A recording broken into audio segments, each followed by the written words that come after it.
Hello everyone, good morning. प्राजक्ताच live ब्लॉगच्या mini ब्लॉगमध्ये तुमचं सगळ्यांचं स्वागत. सो सकाळची सुरुवात तर कॉफीने झाली ॲज युजल. आणि इथे ही आगाऊ मुलगी सकाळी उठल्या उठल्या फक्त कलर्स आणि बुक काढून बसली आहे. आणि हे ॲक्च्युली आहे दीदीचं.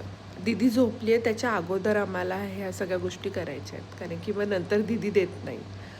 आणि मग नंतर आम्ही ऑमलेट ब्रेड चहाचा नाश्ता केला. आणि इथे अशी वांगी भाजली आहेत मी इंडक्शनवर, ऑप्शन नाही ॲज युजल. आणि पालक निवडताना ना माझं असं एक छोटंसं लक्षात आलं की यांच्या पालेभाज्यांमध्ये ना रेती असते. म्हणजे आपल्या पालेभाज्यांमध्ये माती असते तशी इथे रेती असते. आपण आपल्या भाज्या ॲटलिस्ट 2 पाण्याने धुतल्या तरी इनफ आहे, पण मी इथे ही पालक 4 पाण्याने धुतली आहे, कारण की माती खाल्लेली बरी पण रेती नको असं झालं मला. सो इथे डाळ पालकची तयारी चालू झाली आणि वांग्याचं भरीतही बनलं आहे मस्तपैकी. भाकरी केल्यात मी. भाकर फुगवायचा प्रयत्न चालू होता माझा.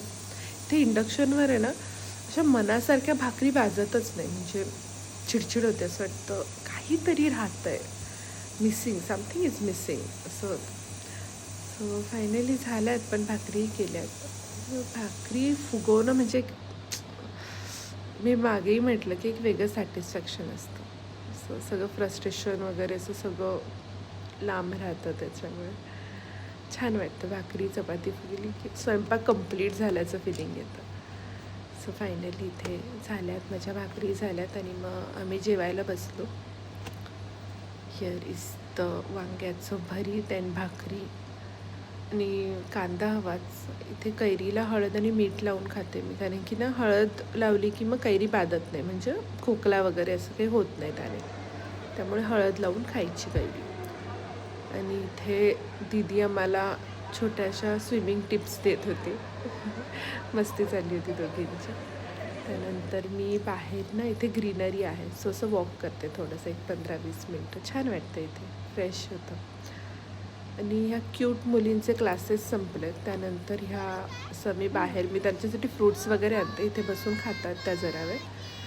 आणि त्यांना एक गेम खेळायचा असतो इथे, कारण की जागा आहे ना भरपूर सारी, त्यामुळे. सो तुमच्या घरी हा गेम खेळला जातो का मला कमेंट करून सांगा नक्की. ओके.